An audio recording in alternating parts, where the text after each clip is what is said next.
Sunlight streamed through the colorful banners, spilling across the festival streets. All eyes turned toward them as Cyrus and Grace walked side by side, like figures out of a painting. The onlookers murmured in admiration, "Lord Cyrus and Lady Grace. They really are a match made in heaven." Whispers spread through the crowd. Come to think of it, his former wife, Lady Raphilia, was just an ordinary person without abilities. They still never found her after she disappeared, right? I heard she ran off with another man. Really? If someone is missing for 3 full years, the divorce becomes valid, doesn't it? Then there's only half a year left. After that, he'll probably remarry Lady Grace. That would be wonderful. Raphilia held the brim of her hat, her fingertips tightening slightly. Thank goodness. They both look happy. I didn't repeat the mistake of my first life. A small hand gently tugged at her sleeve. Manga. Raphilia came back to herself and looked down. Alan lifted his little face and asked curiously, "Who is that man?" Raphilia smiled softly. "That is Lord Cyrus. He may very well become the next king."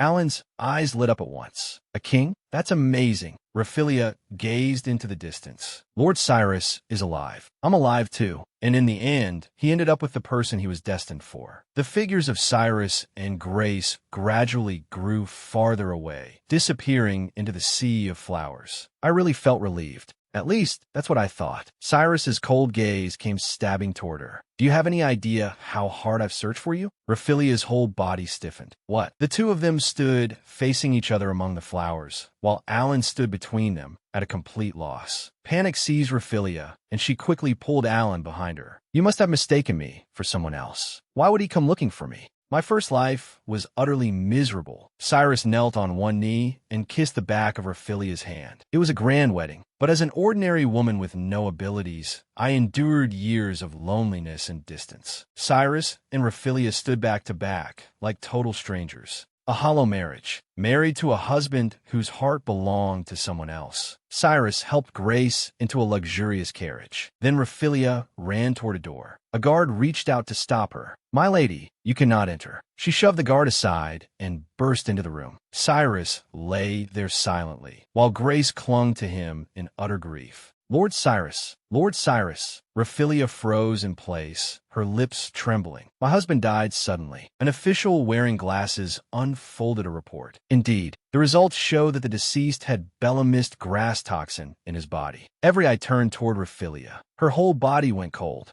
A noble woman glared furiously. It must have been Raphilia. She knew about herbs. She pointed at Raphilia and accused her outright. "She's the murderer." "No." Raphilia shook her head desperately. "That's not true." Guards seized her from behind and dragged her away. No one was willing to help me. I was framed as the culprit and sentenced to hang. The outline of the gallows stood clear before me. What was my life, really? If only I could have lived like that. Opening the little apothecary I'd always dreamed of in some small town, spending my days helping people. The rope was cold and rough around my neck. If I could be reborn, I want to live freely as myself, as someone who could save others. My body dropped all at once, and my consciousness shattered. Raphilia suddenly opened her eyes. She had returned to the day of her wedding. Cyrus was kissing the back of her hand. "H.M., what?" The priest declared solemnly, "I now pronounce you husband and wife. Lord Cyrus is alive. I should have died too. Why? Why am I still here?" Her thoughts blurred, and her body felt strangely light. But I know this scene. Yes. Raphilia and Cyrus walked side by side down the corridor, while the applause of the guests sounded distant and vague. Somehow, I had returned to 2 years earlier. Lord Cyrus was alive,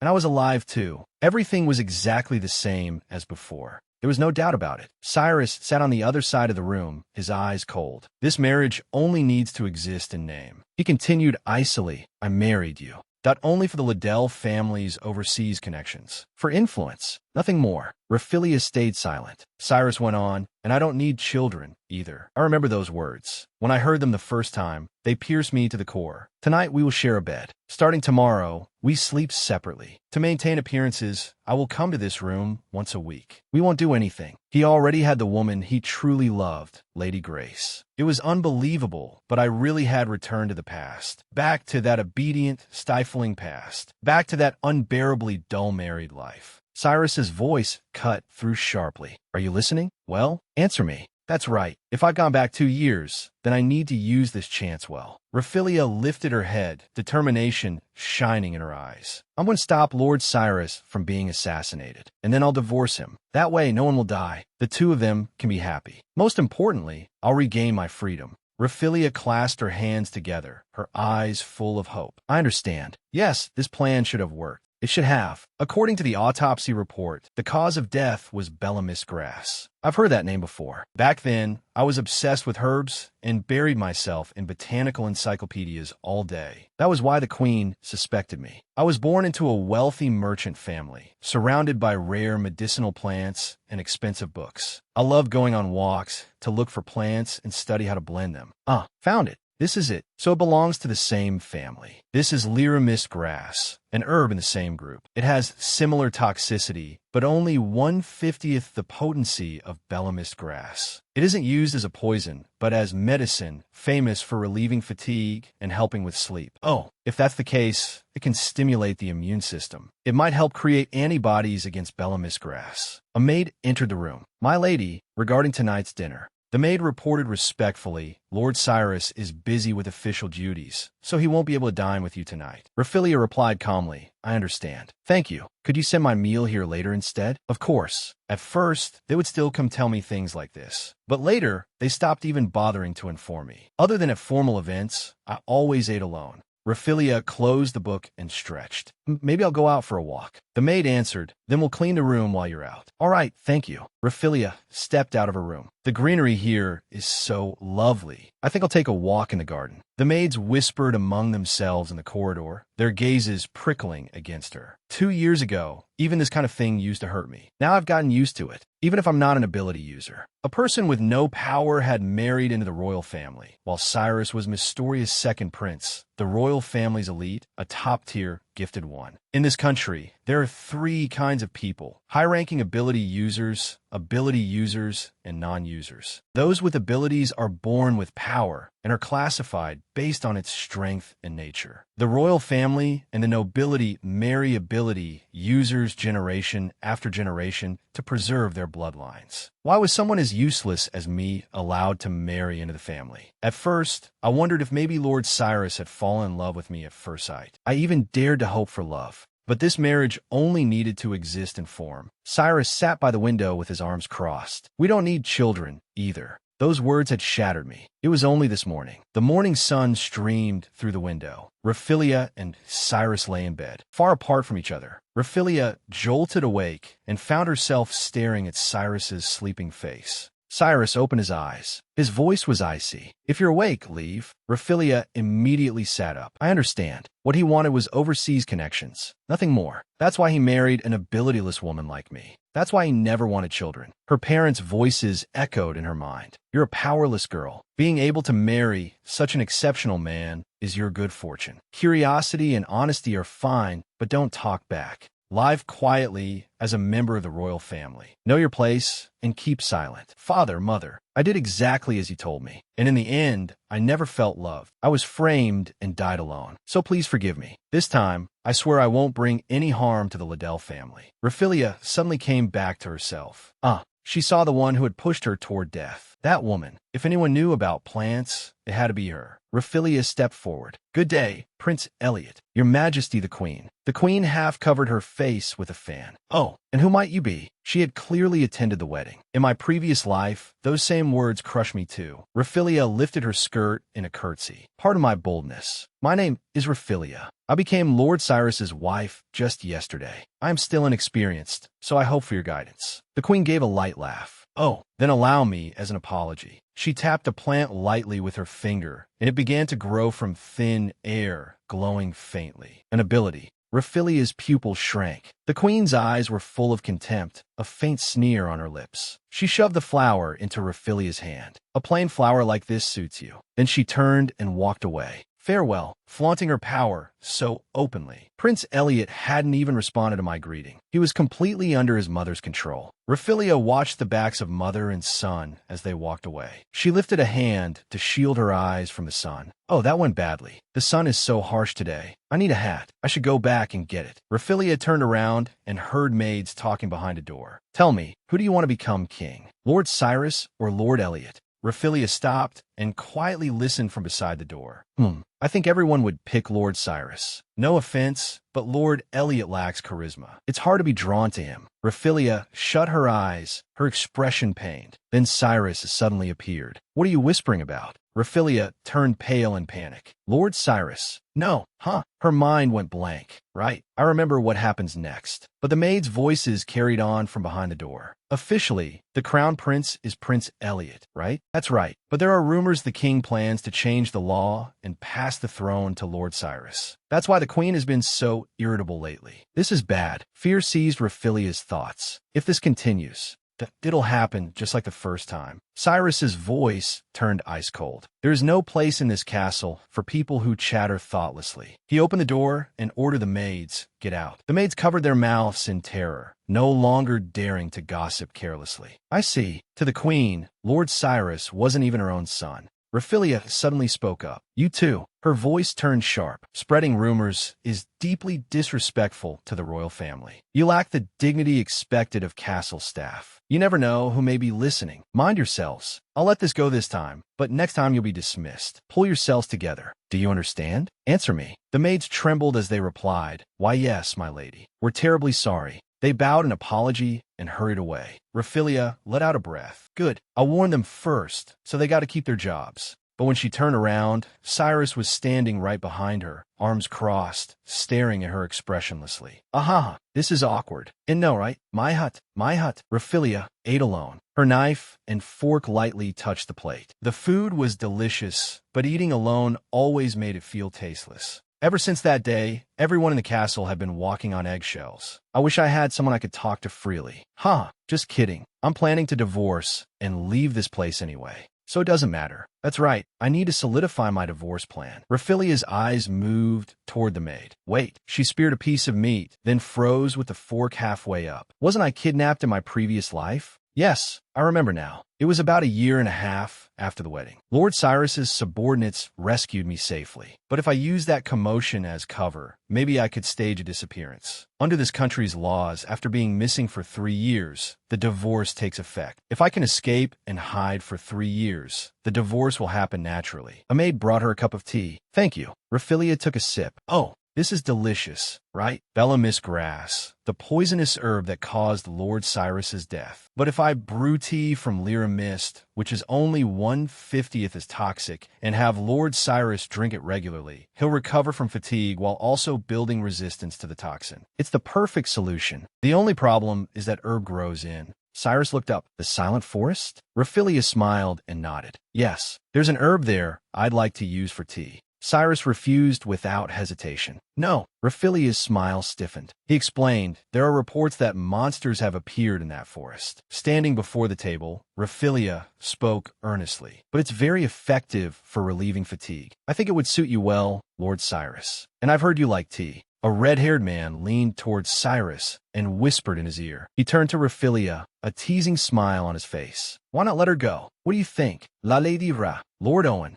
He was Lord Cyrus's childhood friend and also commander of the Royal Knights. He often visited Cyrus's chambers like this, at least until that incident happened. Cyrus looked toward Raphilia. I'm about to attend a state meeting. I can't escort her. Raphilia spoke up. Then perhaps he could escort me? Owen smiled confidently, a hand over his chest. After all, I am the commander of the knights. They set off. Owen walked ahead, Raphilia following behind, as they made their way through the silent forest. He looked back with a smile. You really do love plants, don't you? Raphilia nodded. Yes. I barely had any contact with Lord Owen before. I had no idea he was this kind. In my previous life, Lord Owen died in that plague. At first, it seemed like nothing more than a mild cold. But once the high fever struck, it never went down again. A rash spread across the entire body. Once it covered the whole body, the victim was completely exhausted, and death soon followed. Before a cure was found, hundreds of people died from it. Lord Owen was one of them. If only it could have appeared earlier.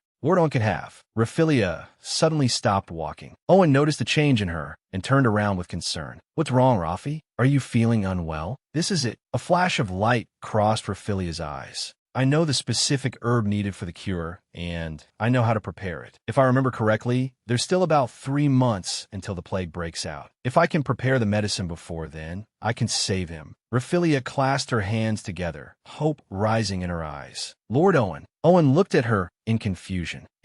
What is it? Owen's gaze sharpened as he scanned the surroundings warily. He quickly moved Raphilia behind him and drew his sword. A rustling sound drew closer and closer. A huge beast emerged from the shadows. Raphilia gasped. A monster! Owen didn't falter. Golden flames flared from his blade. He swung, and the fire tore through the air. The creature let out a shriek, then turned and fled. Owen sheathed his sword, and the flames disappeared with it. Raphilia stood behind him, completely unharmed. Owen turned to face her, an apologetic smile on his face. Are you all right? Sorry, I moved so suddenly. Raphilia shook her head. No, thank you very much. It's my first time seeing fire abilities up close. I've never even seen Lord Cyrus's powers. Owen explained, since childhood, he suffered from curses and confinement. Curses? Confinement? Raphilia looked utterly puzzled. Owen noticed her confusion. No one told you? He then waved a hand. Sorry, forget I said anything. Raphilia stopped in place. Lost in thought, she hurried over to a patch of grass. I found it, Lord Owen. It's here. Raphilia cried excitedly. This is the herb I've been searching for. Owen looked at her, genuinely pleased. I see. Raphilia held the pink medicinal plant tightly in her hands. Now I can brew tea for Lord Cyrus. Owen watched her quietly, a trace of complicated emotion passing through his eyes. Cyrus really is a lucky man. Raphilia stood in the greenhouse, sunlight pouring down through the glass dome. Are we really having tea here? Cyrus looked at her. If you don't like it, we can go somewhere else. Raphilia quickly waved her hands. No, it's perfect. I've always wanted to see this place. I only invited him for tea so he would drink the Lyra mist. I never expected him to bring me to the greenhouse. In my previous life, I could only admire it from afar. I'm really so happy. Cyrus lifted his teacup. Owen said you like plants, so I chose the greenhouse. He hadn't expected her to be this delighted. She asked softly, how does it taste? Cyrus closed his eyes as he sampled it. It's light and refreshing. It's easy to drink. Good. Raphilia sighed inwardly. As long as he keeps drinking it, that he'll build immunity. Even so, this man really has no desire to make conversation at all. The old me would have stayed quiet and obedient, just as my parents taught me. Raphilia gathered her courage. Lord Cyrus. She looked directly at him. This may be a little presumptuous, but I have a question. Cyrus set down his teacup. What is it? About the report on the water pollution in the western region. Cyrus's brow twitched.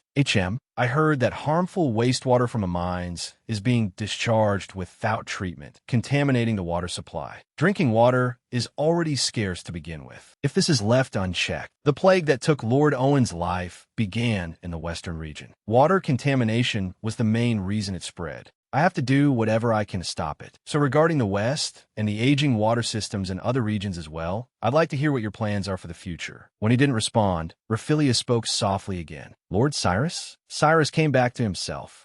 It's nothing. Cyrus took another sip of tea. I was just surprised because I happen to be looking into that issue as well. Water is the source of life. I think the plan needs to move forward immediately. That said, you really are well informed. Raphilia blinked lightly. What? Cyrus's gaze sharpened. That day, when the maids were gossiping, you showed no reaction at all. It was as if you already knew everything. No, Raphilia turned her face aside. At the time, I simply felt that rumors shouldn't be discussed before the facts were clear. Cyrus replied firmly. Those rumors were all true, weren't they? Raphilia answered softly. Cyrus continued, the issue of succession concerns your possibility of becoming queen. Does that not matter to you? I'm going to divorce him eventually anyway. Raphilia closed her eyes and gave a faint, relieved smile. It doesn't matter to me. I only pray that this country becomes a better place. Cyrus stared at her. You're a difficult person to understand. I've never met a woman like you. I never imagined I would be able to speak so calmly with Lord Cyrus in the greenhouse. Maybe I should be more proactive. If I were, would our married life have? A voice interrupted Raphilia's thoughts. Lord Cyrus, so this is where you were.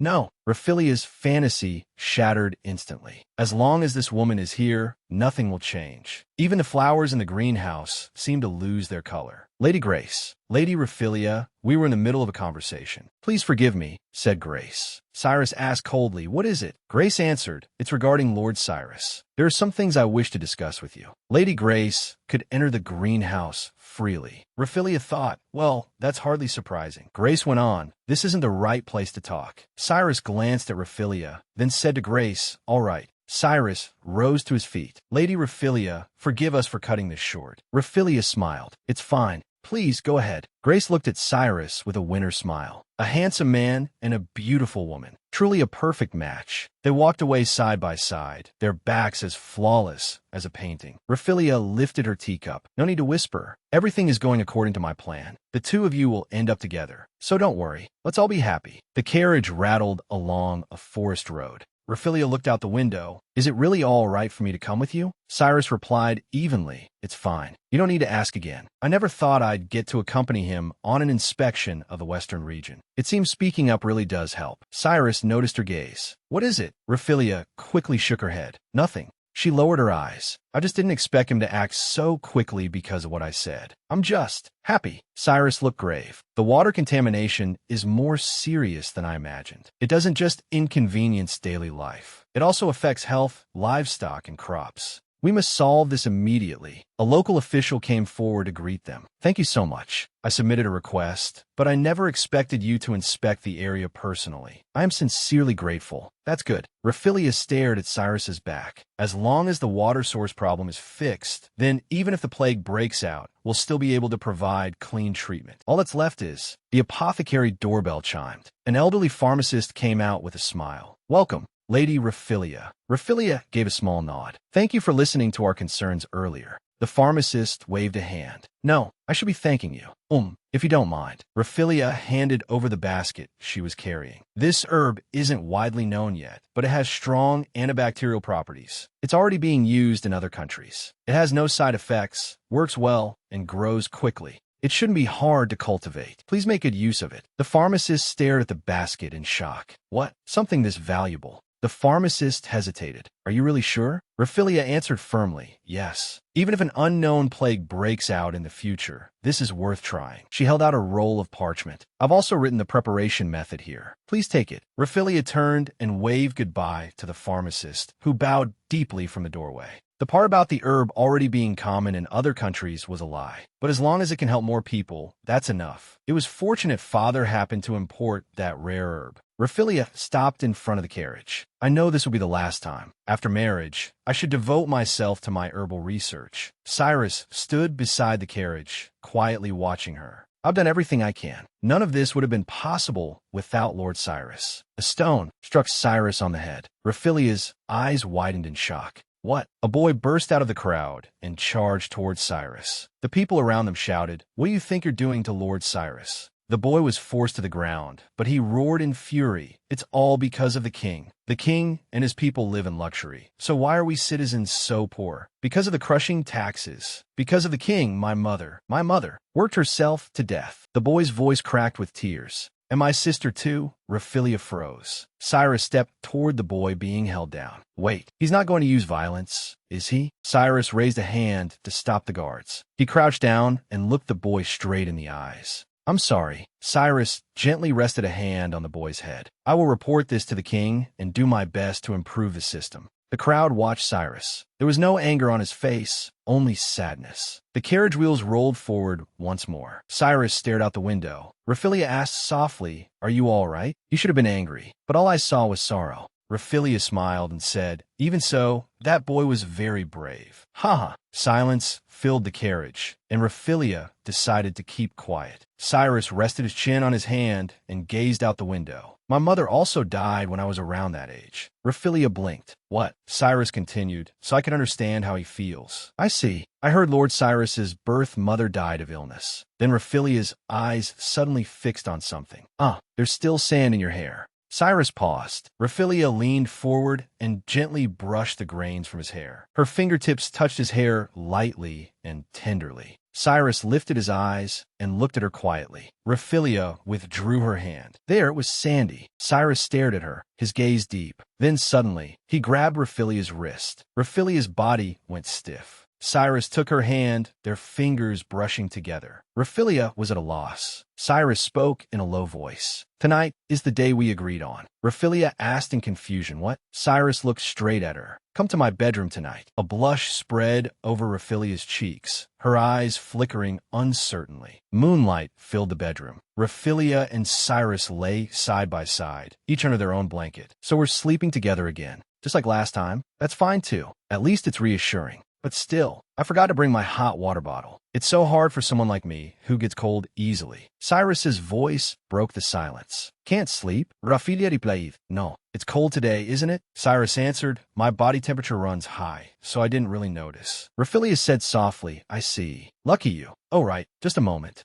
Excuse me." Raphaelia turned towards Cyrus. "Lord Cyrus, may I borrow a little warmth from you for a moment?" Raphaelia placed her feet on top of Cyrus's feet. "It's even nicer than a hot water bottle. It makes me feel so content." Cyrus blushed and murmured, "Do as you like." Raphaelia apologized, then added, "Thank you for taking me with you today. It was a meaningful experience. I'm really glad I got to go in person." Cyrus said softly, "That's all thanks to your suggestion. Otherwise, I wouldn't have had this valuable opportunity." Raphaelia smiled. "About the water system issue, the mayor submitted a formal request. Did you know that?" Sayadu-san said, "No. The request never got past the ministers. But once I learned of the problem, I should have inspected it sooner." Raphaelia nodded. "Officials really ought to go see things for themselves and listen to the people. I don't mean just you, Cyrus, but everyone involved in governing the country. The water issue should have been handled by the ministers. So should poverty and national budget decisions. Everything gets decided at a desk, without ever seeing reality firsthand. Of course, the king's intentions matter too, but if this continues, it could lead to rebellion. In the end, it would destroy the king himself." Raphaelia continued, "Cyrus, I've seen you travel all over to inspect conditions and propose solutions. I've also seen you plead directly with the king and the ministers. But in the end, everything is decided by the king and the people around the queen. To be honest, it's frustrating enough to be unbearable. You work so sincerely." Cyrus felt his heart jolt. Her words sounded as though she had always been watching his work. "I see. So that was why she used herbal tea to comfort me." His fingertips gently wound around a strand of Raphaelia's hair. Cyrus gazed at her sleeping profile. "Compared to when I first met you before our arranged marriage, you're like a completely different person." Cyrus looked at her peaceful face and whispered softly, "Good night." Then, as if he had used up all his courage, he turned away again. Morning sunlight filtered through the leaves, scattering dappled shadows. What lovely weather. Raphaelia was already by the window. "Maybe I should go take a walk in the garden." A sharp scolding voice rang out. "What's that noise?" The queen snapped angrily. "I said I wanted orange flowers. These are vermilion, not orange." She shouted at a maid kneeling on the ground. "You can't even handle something this simple? You're dismissed. Pack your things and get out of the castle immediately." The maid collapsed forward, hands braced against the floor. "I swear I'll never make another mistake. Please forgive me." The queen refused coldly. "No." She half covered her face with her fan. "I've long since grown tired of that dreary face. Go back to your countryside." Raphaelia stood there quietly, watching it all. How cruel. Raphaelia stepped forward. She picked up the bouquet that had fallen to the ground. "And these flowers." She turned toward the queen. "Forgive me for speaking out, but these flowers were orange when they were first picked. However, as time passes, their red deepens. They are quite a rare variety. So when they were delivered, but they surely were orange." The queen answered coldly, "This is between me and Lydia. Step aside." Raphaelia's eyes fell on the maid. A locket slipped from the girl's chest, hit the floor, and sprang open. Inside was a picture of her family. This girl, Lydia, could she be that boy's sister? She came to work at the castle to support her younger brother. Raphaelia looked straight at the queen. "My lady, would you allow me to take her as my maid?" The queen gave her a disdainful glance. "I already have 2 maids. That alone is generous enough. Even one more is excessive." She snapped her fan shut. "Do as you please." Raphaelia picked up the bouquet. "I like these flowers. Could they be arranged in my room?" Tears welled in Lydia's eyes. Lady Raphilia, thank you so much. Raphilia sat at her desk reading, while Lydia stood quietly by the side. Lydia spoke softly. Lady Raphilia, why did you help me? Raphilia lowered her gaze. Because even the queen can be unreasonable at times. That was an unfair dismissal. Lydia let out a faint laugh. Hearing you say, that surprises me. I thought you were quite shy, Lady Raphilia. So Lydia wasn't cold after all. After my mother died in the western countryside, I came here. And since then, that I've never really been able to smile, just as I thought. Raphilia took Lydia's hand. These days, that must have been very hard for you. Tears filled Lydia's eyes. Lady Raphilia, lowering her voice, she added, please be very careful. Her Majesty the Queen. Raphilia stiffened. The Queen? Lydia's expression grew grave. You may have heard the rumors about the succession. She often speaks badly of Prince Cyrus and of you. Raphilia fell into thought. In order to place her son, Prince Elliot, on the throne, Cyrus is an obstacle. And if I were to bear an heir, that our place in the succession would move up. But childbirth had already been ruled out. I know very well how malicious the queen is. After all, in the life before last, Raphilia's pupils suddenly contracted. What if the one who poisoned Cyrus? That was the queen herself. And then she framed me and had me executed. That was all part of her plan. It explains everything. That has to be the truth.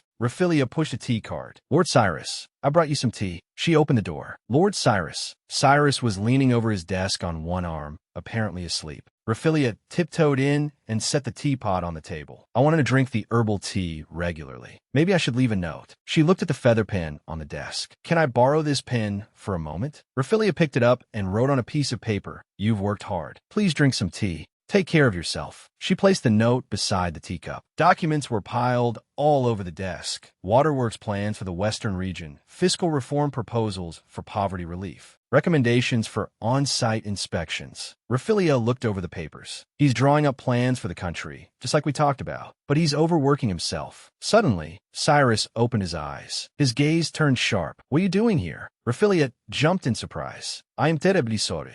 Raphilia explained, I brought you some tea. I was just going to leave it here and go. Cyrus picked up the note she had left. I see. You took the teacup. I'll drink it. Raphilia gathered her courage. Lord Cyrus, I know this may be presumptuous again. Cyrus looked up. What is it? Raphilia continued. I used to help with accounting work at home, so if there is anything I can assist with. The door suddenly flew open. Owen burst in. Oh, Lady Raphilia is here too. He greeted them brightly. Hey, how are you? Cyrus's expression darkened. Owen, I told you to knock. Raphilia gave a small bow. Good day, Lord Owen. Thank you for the other day. Owen grinned. No problem. That outing was fun. Call me anytime. Cyrus sipped his tea expressionlessly. Owen turned to him. You two were talking, right? Don't mind me, go on. Raphilia hesitated.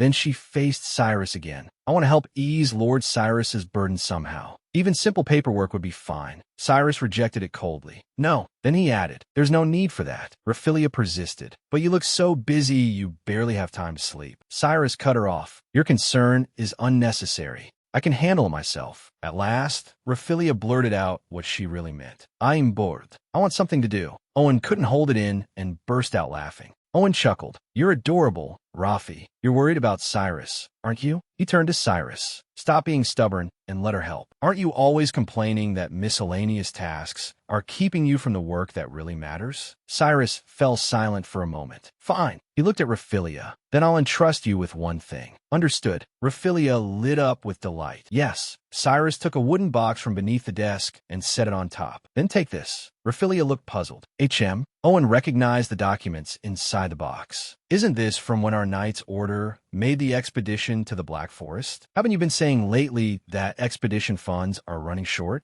I was planning to sort out the expenses while writing the report and redo the budget. Cyrus turned his head, his gaze landing on Owen. That is normally your job. Owen looked unhappy. I only just got here. Raphilia sat down on the sofa, her fingers rapidly working an abacus with crisp clicking sounds. An hour later, Raphilia held up the completed documents. I'm finished. Owen and Cyrus both stared at her in astonishment. That fast, Raphilia displayed the chart. I organized everything by unit and squad, date, item, and quantity, amount spent on supplies, place of purchase, purchaser, and intended use. I also made a template, so from now on each unit can just fill it out and submit it. I think this should lighten your workload, Lord Cyrus. He pointed to several entries. The medical unit made a lot of bulk purchases of consumables, but the quantities aren't clearly listed. That may need to be checked. Cyrus took the document and carefully reviewed it. The archery unit listed bows and arrows, but the seal is from a restaurant. Owen patted Cyrus on the shoulder in admiration. Nicely done. And you even exposed problems inside the knight's order while you were at it. Thank you very much. Cyrus set the file down and looked at Raphilia with sincere eyes.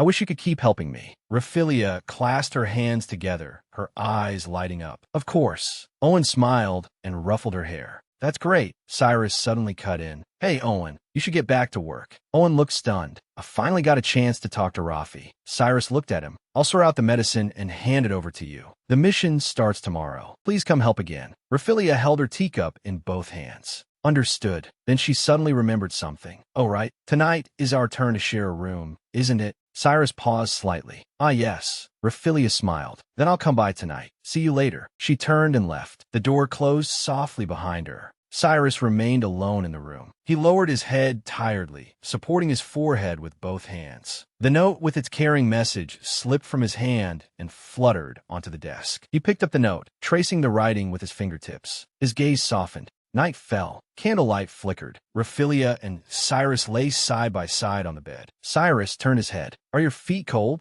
Raphilia kept her eyes open. It's not that cold today. I think I'm fine. Cyrus replied quietly. I see. Silence settled between them. Then Cyrus suddenly said, But I'm cold. Raphilia's foot brushed against Cyrus. Concerned, she asked, Are you all right? Cyrus's voice sounded weak. I'm fine. Raphilia suddenly realized. Oh no, Lord Cyrus. Your body is freezing. Cyrus explained, embarrassed. Maybe I got chilled after my bath. What? What should I do? Cyrus asked softly. Sorry, could you turn around? Raphilia answered obediently. Okay. She turned over, and Cyrus gently embraced her from behind. He buried his face in her hair. You're so warm. It's really completely different from last time. Back then only your feet were cold, but today, Lord Cyrus's whole body is ice cold. Could he be sick? Cyrus said softly, Just stay like this. I'll warm up soon. His arms tightened, pulling Raphilia closer. Raphilia's toes curled. Lord Cyrus. Cyrus turned Raphilia over. The two gazed deeply at each other. Their faces slowly drew closer. Just then, Raphilia noticed something was wrong with Cyrus. She called urgently, Lord Cyrus, are you all right? Cyrus let out a pained sound, and his body suddenly sank. Raphilia caught him by the shoulders. Is that an injury? A strange mark appeared over his shoulder blade, glowing faintly blue-violet. I've never seen a bruise like this before.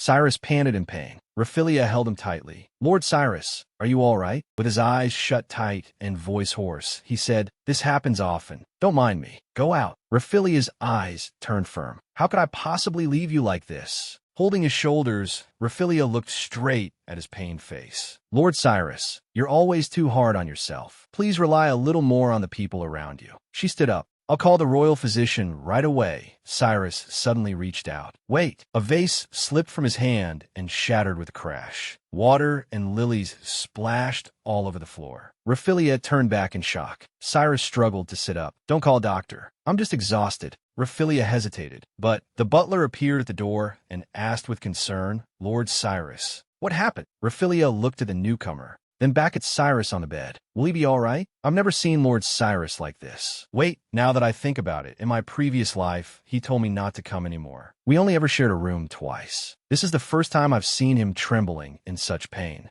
This is the third time now, so I have no memory of this scene at all. Did my different actions change the timeline? The butler called out, Lady Raphilia. His tone was gentle. I'm here now. Everything will be fine. Please return to your room and rest. Raphilia looked up at him. Will he really be all right? Yes, that is Lord Cyrus's wish as well. Good night. The door closed softly. Raphilia stood alone outside the room, utterly drained. Lord Cyrus certainly works very hard, but for him to collapse like that, does he have some kind of chronic illness? I'm so worried. A voice suddenly came from behind her. Grace's silhouette fell across the wall, and Raphilia turned in surprise. Raphilia looked at Grace. Lady Grace, were you going this late? Watching Grace's hurried retreating figure, she followed after her. Then, before Raphilia's eyes, Grace was led into a room by a man, and the door closed behind them. He must have been summoned and rushed over. Lord Cyrus. When he's in pain, the person he wants by his side is Lady Grace after all. If he has a chronic illness, then he must have told Lady Grace too. What I said earlier, please rely more on the people around you. Now it just seems ridiculous. Raphaelia lowered her gaze to her own hands, heart sinking. But perhaps this is fine too. As long as he has someone he can rely on, that's enough. Raphaelia turned and walked alone down the empty corridor, her shadow stretched long by the lamplight. Lydia approached with a fruit basket in hand, her steps light. Raphaelia walked beside her. Actually, I could carry that myself. Lydia smiled in reply. Please don't say that. It's my duty to lighten your burden, Lady Raphaelia. Thank you. Lydia continued cheerfully. With these snacks, Lord Cyrus will recover his energy in no time. Raphaelia stopped at the door, her hand on the doorknob. Grace's figure appeared through the crack. She smiled elegantly. Good morning, Lady Raphaelia. Lord Cyrus is inside. Raphaelia nodded. Good morning. I know. Lydia stopped Raphaelia. Wait, Lady Raphaelia. She lowered her voice. This is too much. You have every right to be angry. Raphaelia turned her head. Lydia, you've heard those rumors too, haven't you? Lydia protested heatedly. That was all before the marriage. I thought after he married you, that sort of behavior would certainly stop. But now, I'm trembling with anger. Raphaelia smiled at her. You're very kind, Lydia. Lydia, still indignant, said, no matter how beloved Lady Grace is, you are his wife, Lady Raphaelia. Lord Cyrus and Lady Grace should show a little restraint. At first, even the smallest thing would make my heart ache. But in the end, that feeling turned into disappointment and resignation. More importantly, carrying out my plan is what matters now. I have to get divorced without anyone dying. Only then can each of us grasp our own happiness. Lord Cyrus and Lady Grace must find theirs too. Raphaelia entered the room. Good morning, Lord Cyrus. Are you feeling any better? Cyrus looked at her. There's no need to worry. Raphaelia nodded. That's good. If you'd like, please have some. Cyrus cut her off.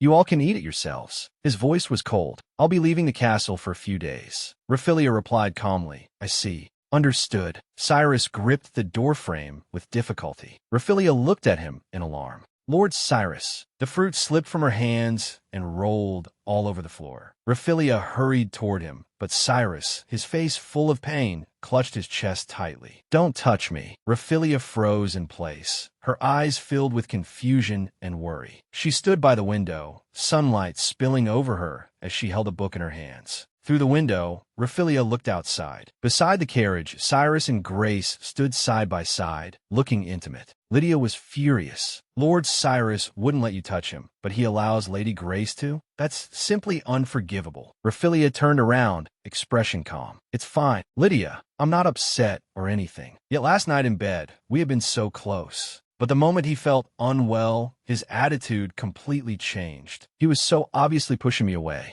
Lydia watched the carriage recede through the window. He said he'd be away for a few days. I never imagined he'd be going to recuperate with Lady Grace. Raphaelia gave a soft laugh, like a secret getaway. Lydia hurriedly turned back. Lady Raphaelia, this is no laughing matter. Raphaelia turned her face slightly, the corners of her eyes curving with faint resignation. I'm already used to this sort of thing. She stood alone before the enormous window, her back lonely. They always left the castle like this from time to time. A carriage would drive away carrying the two of them. In difficult times, they probably wanted to treasure their time alone together. Raphaelia thought of herself in her previous life. Back then, I surely would have been heartbroken. I won't let myself hurt like that anymore. Raphaelia clenched her fist, determination returning to her eyes. That's right. While I have the chance, I need to finish the work Cyrus entrusted to me. There was a knock at the door. Lydia peeked in. It seems Lord Cyrus will be back soon. Raphaelia closed the file in her hands. Perfect timing. I've just finished the work he assigned me. He must be exhausted. I'll prepare some herbal tea. Lydia looked at her with pity. You truly are an impeccable wife. How can Lord Cyrus be so cruel to you? Raphaelia picked up the teapot. You're exaggerating. By the way, Lydia, she glanced toward the seat. It's time to begin preparing. All right, the tea as well. I'll take care of it. Cyrus entered the study, one hand to his forehead. He looked exhausted. Tossing his coat over the back of a chair, he stood alone before the desk. He picked up the thick stack of papers on the desk. In only a few days, she processed this much. Cyrus looked at the note on the desk. Welcome home. Your work is important, of course, but please take care of your health. Raphaelia, Cyrus stared at the note. Raphilia, he stood there in silence, eyes fixed on the paper for a long time. Then Cyrus turned and strode out of the study. The sound of knocking echoed as Cyrus pushed open a door. She's not here. He stood in the doorway, looking around the empty room. Cyrus quickly found Lydia and asked, and she told him Raphilia had apparently gone to the greenhouse. Then Cyrus went to the greenhouse as well. She wasn't there either. His shadow fell across the floor as he muttered softly, "Where did she go?" Cyrus noticed the door ahead standing open, with voices coming from inside. Lydia was fastening a necklace around Raphilia's neck, admiring her. "How beautiful, Lady Raphilia." Raphilia looked a little embarrassed. "It doesn't have to be this elaborate." Lydia lightly stroked her hair. "I'm only bringing out the beauty you naturally possess." Cyrus pulled the door open, his gaze falling on her. Raphilia lifted her skirt and gave a slight curtsy. "Welcome back, Lord Cyrus. Are you feeling better?" Cyrus froze where he stood.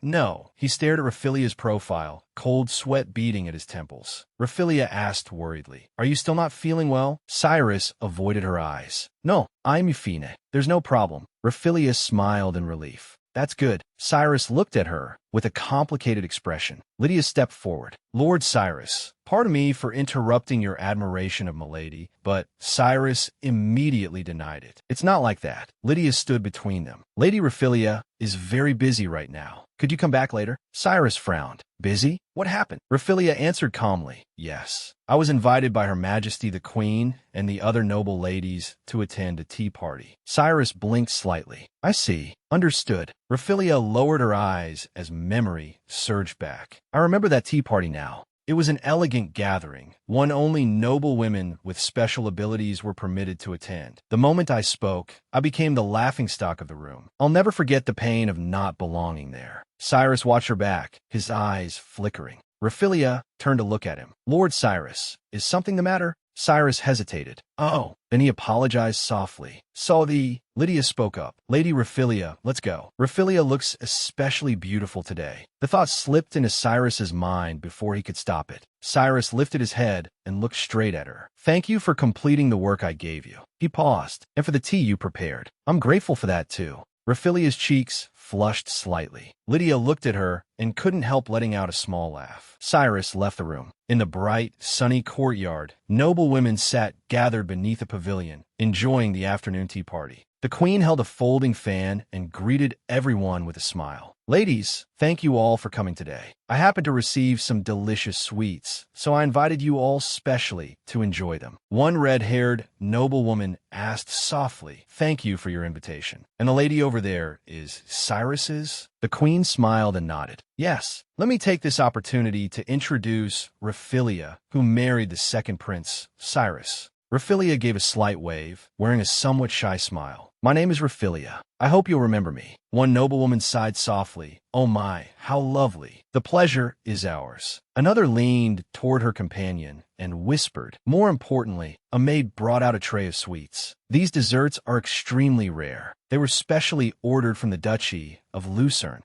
Raphilia lifted her teacup. How nostalgic. This feeling. Aside from Lydia, everything is exactly the same as before. One noblewoman touched her forehead and said, "Speaking of which, I've been sleeping very lightly lately, and I can't seem to recover from my fatigue." Another added, "My skin has been a little itchy lately too." Raphilia closed her eyes, struggling inwardly. For insomnia, sage tea works very well. For itchy skin, branches from the Rianesca tree. I really want to say that. But last time, the moment I spoke and showed my knowledge of plants, the queen assumed I was some sort of botanical expert. I have to stay silent. She remembered the queen's furious face. This is all because of Raphilia, who is supposedly so knowledgeable about plants. The queen picked up her teacup. "The tea has gone cold. I'll go have it reheated." Everyone thanked the queen. The queen clapped her hands. "Oh, by the way, ladies, since this is such a rare opportunity, why don't we each demonstrate our abilities?" The noble women all agreed. "Wonderful. I'd love to see that." Raphilia closed her eyes. "It's starting. My humiliation show." One noblewoman stood up. "Then who shall go first?" She stretched out her hand, and a sugar cube floated into the air, tracing a sparkling arc before dropping into a teacup. Another noblewoman blew gently, and a delicate pink blossom appeared in her palm out of thin air, its petals drifting on the breeze. A third held a fresh flower and quietly closed her eyes, bathed in a soft glow. The queen lightly fanned herself. "You are all so splendid. Now then, it's Raphilia's turn."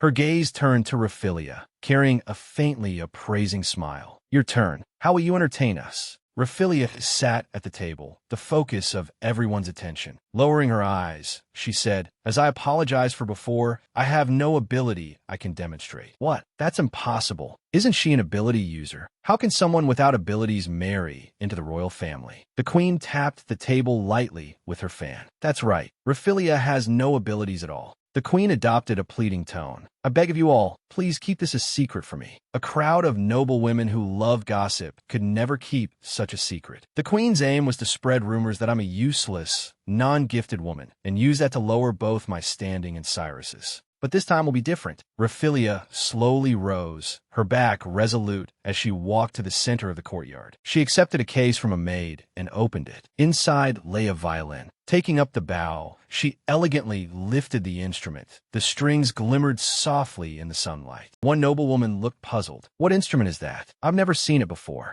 Raphilia placed a violin on her shoulder, graceful and poised. "This is a rare foreign instrument called a violin. It is a keepsake inherited from my father. I've been familiar with it since childhood. Please allow me to play a piece for you." She closed her eyes, and the bow gently touched the strings. A flowing melody emerged. The notes danced through the air like spirits. The noble women held their breath, their expressions shifting from surprise to enchantment. The queen gripped her fan tightly, her face dark, her gaze sharp as a blade. Bathed in sunlight among the flowers, Raphilia seemed part of a living painting, the music and floral fragrance weaving together. She lowered the bow, and the final note faded into the air. Applause thundered around her. One noblewoman's eyes shone with tears. "That was beautiful. What a moving tone. I nearly cried." Raphilia bowed slightly. "Thank you very much. It is my honor that you enjoyed it." The queen remained seated, her profile dark with displeasure. Her nails dug deep into her palms. The tea party ended, and the noble women clustered around Raphilia as they walked toward the palace entrance.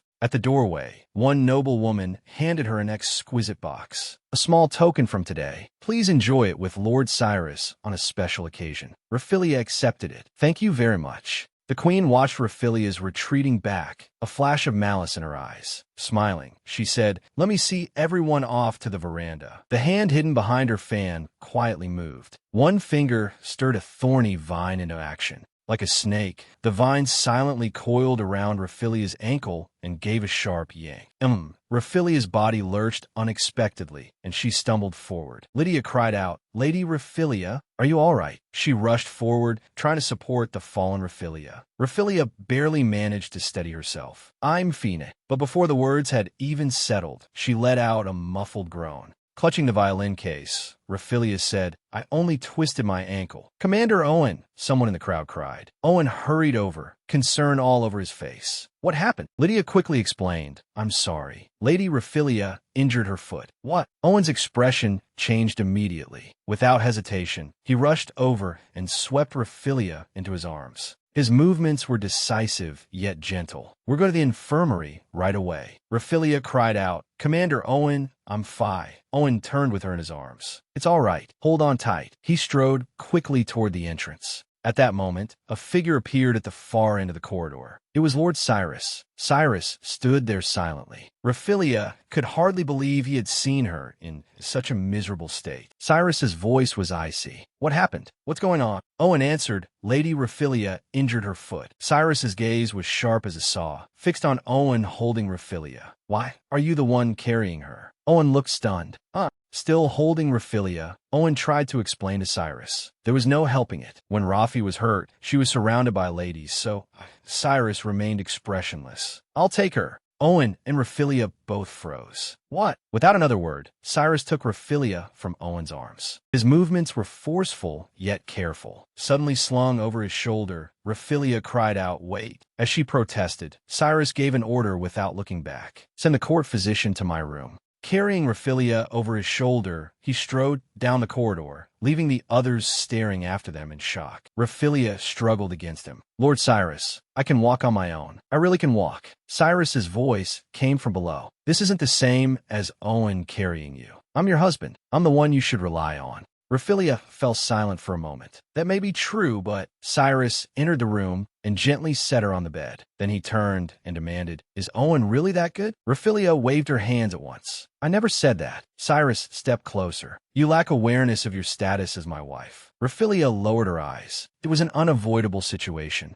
He was helping me, after all. Cyrus's voice grew even colder. Even so, there was no need for your bodies to be pressed that close. He looked down at Raphilia, sitting on the bed, his gaze sharp. What? Raphilia's face flushed bright red. Prince Cyrus, who clearly has Grace as his lover, still feels possessive of his own wife. His own conduct is hardly proper. Raphilia lifted her head, her gaze clear and steady. Prince Cyrus, you were the one who said this marriage was only for appearances. It's hard for me to understand what you want. Cyrus retorted, because appearances matter. All I said was that in public, you shouldn't let other men touch you. Raphilia's eyes sharpened. So your reputation matters more than my injury? As long as it isn't in public, anything is acceptable? Cyrus faltered, then clicked his tongue impatiently. He suddenly pushed Raphilia down onto the bed, bracing both hands on either side of her and trapping her beneath him. Cyrus bent down close, his breath brushing her cheek. Lying beneath him, Raphilia's eyes were full of shock and confusion. Looking up at him, her voice trembled faintly. What is it? Cyrus said nothing, only gazed at her with deep, complicated eyes. Slowly, he lowered his face, drawing nearer and nearer. Raphilia's heart thudded wildly. Here it comes again. She shut her eyes, feeling that familiar sense of pressure. Cyrus stared at her, as if he might swallow her whole with his gaze. Under that stare, it felt as though even her soul might be pulled in. Raphilia squeezed her eyes shut, heart pounding, waiting for the inescapable moment. Cyrus's hand stroked Raphilia's hair as he called softly, Raphilia. Her heart gave a violent jump. Lying on her back, her entire field of vision was filled with him. Then suddenly, a knock at the door shattered the silence. Lydia's voice came from outside. Lady Raphilia, we've brought the court physician, Morris. Owen asked urgently. Rafi, are you all right? Cyrus quickly stood up, and Raphilia sat up as well. She touched her forehead and called toward the door. Thank you. Lydia looked displeased. Lady Raphilia is injured. Please don't treat her roughly. Cyrus gave a cold snort. Then Lydia turned and walked to the window, picking up a flower vase as sunlight streamed through the curtains. Honestly, Lady Raphilia, at a time like this, shouldn't you be resting properly? You even had Sir Kane, the attendant, help share your workload. Raphilia sat at the desk, a quill in hand. I had nothing better to do anyway, so I wanted something to occupy myself. Really, the injury to my leg is much better already. Lydia reminded her, at the very least, you need to keep resting until today. Raphilia looked at the potted flower. That's a nebula flower, isn't it? It's beautiful and quite rare. Where did you get it? Lydia answered. The greenhouse gardener gave it to me. Raphilia nodded in understanding. So nebula flowers can bloom in the greenhouse too. I really hope I can go into the greenhouse again. She murmured to herself, oh right, it's about time to bring Prince Cyrus his herbal tea. But ever since that day, the atmosphere had felt a little awkward. Cyrus had been rather forceful then.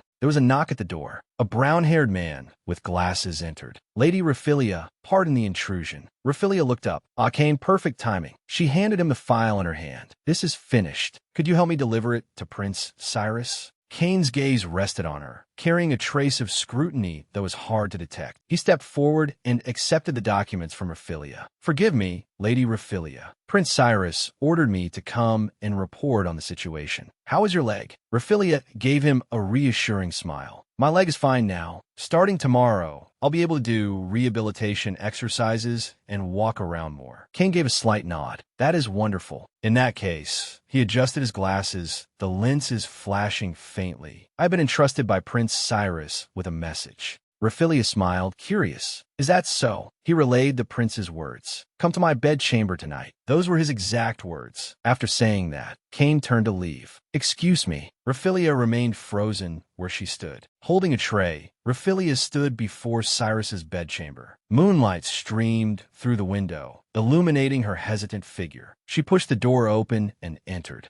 Cyrus sat at the edge of the bed, several buttons of his shirt undone. He silently watched her come in. Holding a teacup, Raphaelia asked softly, "Would you like something to drink before bed?" Cyrus took the cup. "Yes, I was just thirsty." He took a sip of tea, his gaze never leaving her. "Ken already told me everything. He said you've been helping process documents the whole time." "Thank you very much." Raphaelia turned slightly. "It was nothing. I only helped a little." Cyrus asked, "I heard your leg is better." Raphaelia lowered her eyes. "Yes, thanks to you." Cyrus stared at her. "I see." Then he suddenly asked, "Is there anything you want?" Raphaelia looked up, puzzled. "What? Why ask so suddenly?" Cyrus looked away, the tips of his ears faintly red. "To celebrate your recovery." Celebrate a mere sprained ankle? Or thank me for helping with the paperwork? Or apologize for our argument that day? Raphaelia lowered her eyes. "There isn't anything in particular that I want." Then she lifted her head, a trace of hope in her eyes. "But if I had to choose, I'd like the key to the greenhouse and permission to use a small plot of land. It's just an idea, but if possible, I could grow herbs for your tea, Lord Cyrus. I could also cultivate antidotes for epidemics. And most importantly, being able to admire rare plants would keep me from getting bored." Cyrus looked at her. "That's all? Such small requests are enough." Raphaelia froze. Cyrus said calmly. "Then it's settled. Starting tomorrow, you may use it. I'll inform the gardener." Raphaelia's eyes lit up instantly. "Really? Are you certain?" She clasped both hands before her chest, pure joy blooming across her face. "Thank you so much. I'm so happy." Cyrus stared at her smiling face, his gaze deepening. Suddenly, he pulled her into his arms. He held her tightly, and the air around them seemed to freeze. Petals drifted around them. Raphaelia trembled slightly in his embrace. Lord Cyrus," she tried to pull away. "We aren't in public right now. I don't think there's any need to pretend to be husband and wife." Cyrus's voice sounded by her ear, low and firm. "You are my wife, so I have the right to touch you." Raphaelia stopped struggling. She looked up at him directly. "By that logic, since you are my husband, Lord Cyrus, does that mean I also have the right to touch you?" Her voice carried a hurt she could barely conceal. "When you shook off my hand in the carriage, and when you wouldn't let me touch you before you received treatment, I was actually very hurt." Cyrus's pupils widened slightly. "What? If only the husband has that right one-sidedly, isn't that unfair? So, Lord Cyrus, please apologize too." After a moment of silence, Cyrus finally spoke. "I admit that I spoke too harshly that day. For that, I'm sorry." Raphaelia's gaze remained steady. Cyrus lowered his eyes, sweat slipping from his temple. "That was my fault too." Raphaelia raised her arms and gently wrapped them around his waist. A faint smile appeared on her face. "There, now we're even." She closed her eyes and rested her head against his chest. "Let's call this a reconciliation. Let's leave this matter here." Cyrus embraced her again and buried his face in her hair. They held each other in the quiet room. His voice sounded against her hair. "The more I get to know you, the more different sides of you I discover. Were you hiding your true nature before because you were so quiet?" With her eyes closed, Raphaelia answered softly, "Who knows? Maybe I was just nervous. I was desperately trying to play the role of a gentle, proper wife." Raphaelia stood alone by the window, sunlight outlining her figure. "Even though in my first life, all that effort came to nothing. Honestly, Lord Cyrus, I never imagined he had such a human side to him." Cyrus lifted her into his arms and carried her toward the bed. Raphaelia let out a startled cry.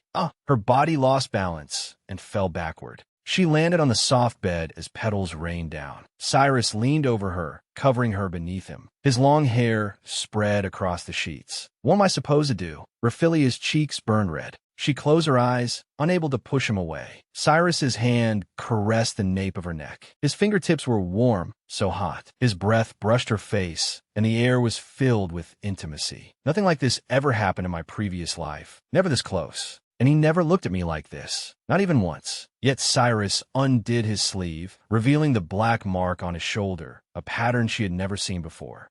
I noticed it before, too. The bruises on your body glowed with that rare blue-violet light. Cyrus spoke. "It's late. We should sleep." Raphaelia pushed herself up, stunned. "What?" Cyrus lay down and pulled up the covers, his back looking distant and cold. Raphaelia sat at the edge of the bed, silently watching him. She stared at his back, her eyes complicated. "Did I say something strange? Compared to my previous life, my life now is far fuller. I'm no longer simply idle, wasting away. I have people I can talk to, and my relationship with my husband isn't bad either. Raphaelia poured tea for Cyrus, and the two faced each other quietly in a peaceful atmosphere. But ever since that day, he hasn't touched me again. Raphaelia opened her eyes, shivering slightly from the cold. Cyrus noticed the movement. What's wrong? Are your feet cold? Raphaelia looked a little surprised. Ah, yes, a little. Cyrus turned over and gently enclosed her feet with his beneath the blanket. A rosy flush spread across Raphaelia's face. They're warm now. Thank you. In the end, Cyrus is a gentle person. Morning sunlight filled the room. Looking out the window, Raphaelia saw Cyrus saying goodbye to Grace. The two spoke in low voices, looking close.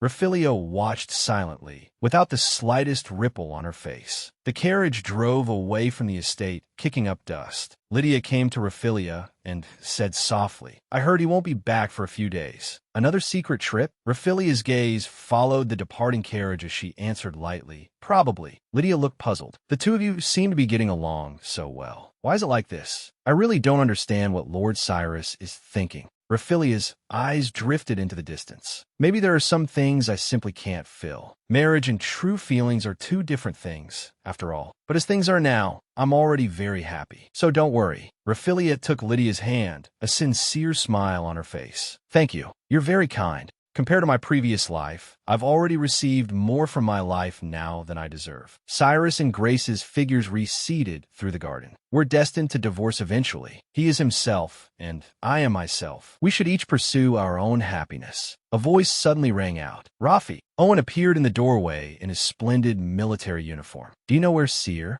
Us is. Raphaelia turned around. Oh, Commander Owen. She gave a slight wave. If you're looking for Lord Cyrus, he left the castle early this morning. Owen looked surprised. Is that so? Then he added, I guess it's his withdrawal period again. Withdrawal period? Raphaelia's pupils tightened slightly. What do you mean? Owen hurriedly waved his hand. And no, it's nothing. Cyrus has had a chronic illness for a long time. Every few months, it flares up badly. So I think he left the castle this time to recuperate. A flare-up? Recuperation. So it's true. Lord Cyrus is ill, and he's been hiding it from me this whole time. Raphaelia pressed on. But doesn't he have the royal physician, Morris? Why doesn't he recuperate in the castle? Owen looked troubled. Well, as long as Lady Grace is with him, he should be fine. But depending on the illness, herbal tea might actually make it worse. I need to know the details. Raphaelia looked Owen straight in the eye. Commander Owen, if you know anything, please tell me. Her gaze was resolute, her tone leaving no room for refusal. It is a wife's duty to care for and support her husband's health. Owen looked conflicted. You're right, but if I say too much, it could damage the trust between Cyrus and me. To be honest, I only know the rough outline myself. Then he changed tack. Oh, regarding this, you'd better ask Alf. A trace of confusion flashed through Raphaelia's eyes. Alf, a name she had never heard before.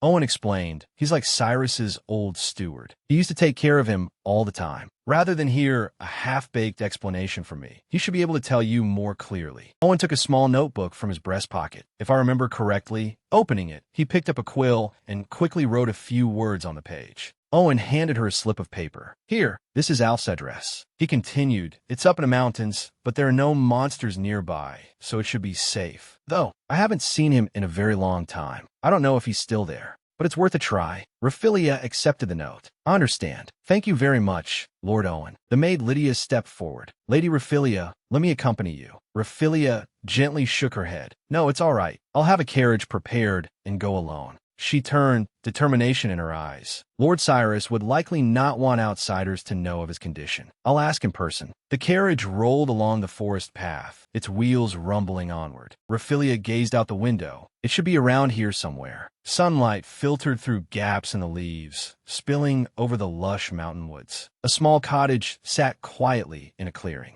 Raphaelia stepped down from the carriage. Could this be the place? An old man emerged from inside the cottage. His aged voice was calm and steady. Who are you? His hair was silver white, and he stood there holding a wooden staff. Raphaelia's heart stirred. Could this be Mr. Alf? Lifting the hem of her skirt, she gave a slight curtsy. It is a pleasure to meet you. The old man tilted his head. H.M. Raphaelia looked up. Sunlight fell across him. Hearing her voice, he turned. Oh, over here. Raphaelia stared at him. This man. His eyes were shut. Could it be that his eyesight? Inside the cottage, Alf poured Raphaelia a cup of hot tea. Steam curled up with the fragrance of tea. Raphaelia held the cup in both hands. Thank you very much, Lord Alf. Alf waved a hand. Just call me Alf. No need for Lord. I truly never expected Cyrus's wife to come visit me. Raphilia bowed her head slightly. I'm sorry for arriving so suddenly. My name is Raphilia. You may call me Rafi. Alf kept his eyes closed, as though savoring the name. Raphilia. Then he suddenly said, could it be Raphilia Riddell? A flicker of surprise crossed Raphilia's face. Yes, Riddell is my maiden name. You know me? Alf slowly nodded. I thought your voice sounded familiar.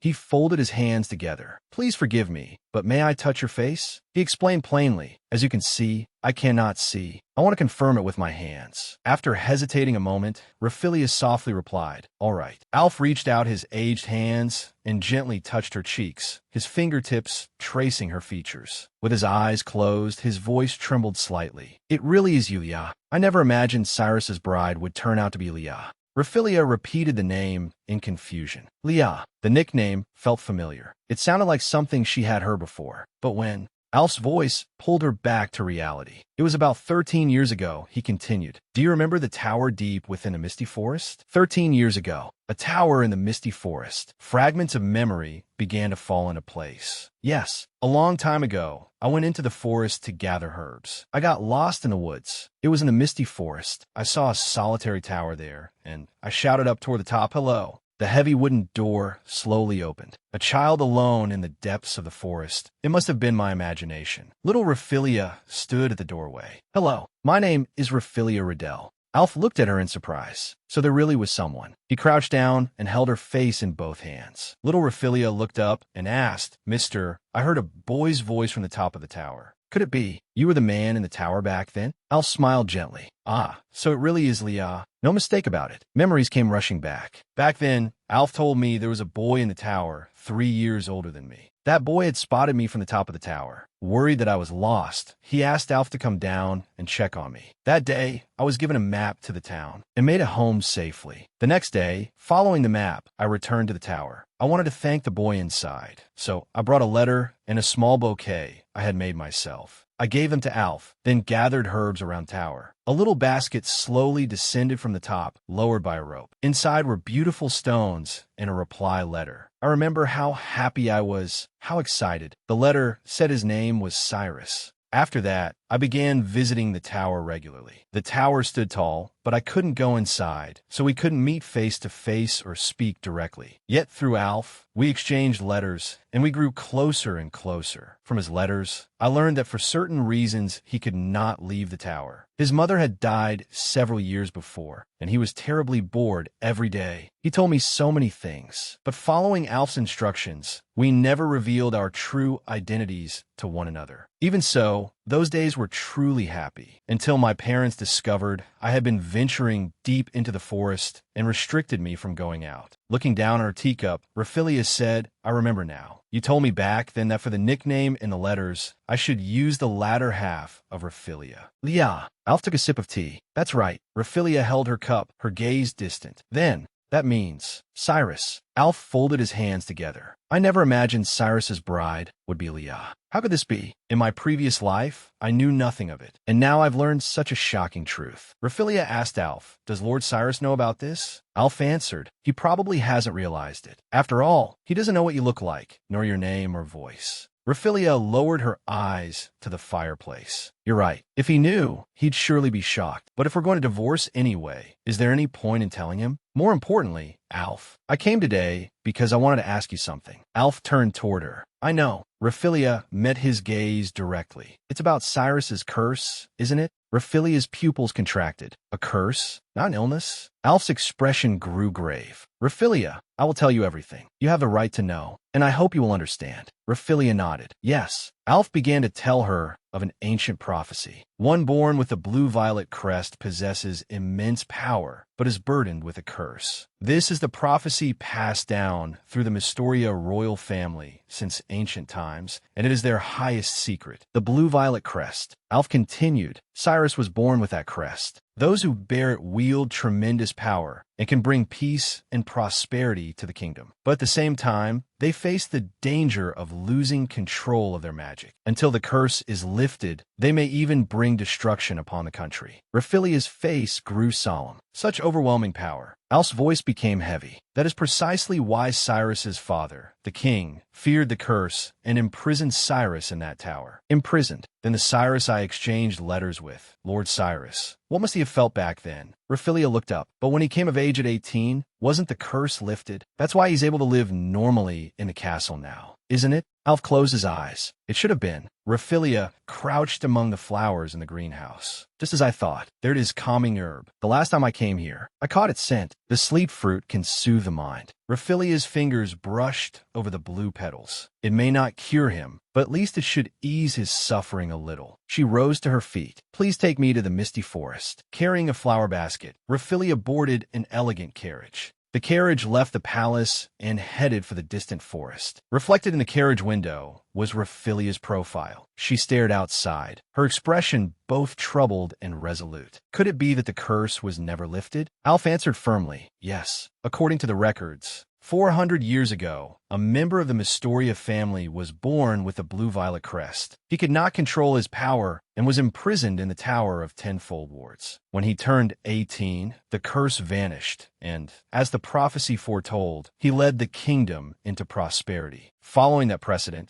the king also imprisoned Cyrus in the tower and released him when he turned 18. At first, everything went smoothly. Cyrus's talent for leadership was extraordinary. He unified divided factions and pushed through legislation that had long been stalled. The king was overjoyed and called it the prelude to a great age of prosperity. But a few months later, an assassin infiltrated the castle and slipped into Cyrus's bedchamber. In that moment, though he acted in self-defense, Cyrus's power went out of control. The intruder escaped wounded, but Cyrus could not rein in his power and destroyed the entire room. When I arrived, Cyrus was writhing in agony as the crest burned into his skin. It was exactly the same as when his power ran wild in the tower years ago. Raphaelia pressed him. Why didn't the curse disappear? Alf speculated. Perhaps reaching adulthood is not the only condition that must be met, but the relevant records have been lost, so we cannot be certain. Raphaelia murmured, lost. How terrifying. Alf lowered his gaze. When the king learned that Cyrus's power had run wild, he flew into a rage and cast me, his caretaker, out of the castle. Cyrus objected, but the king's orders could not be defied. Raphaelia's expression darkened. How cruel.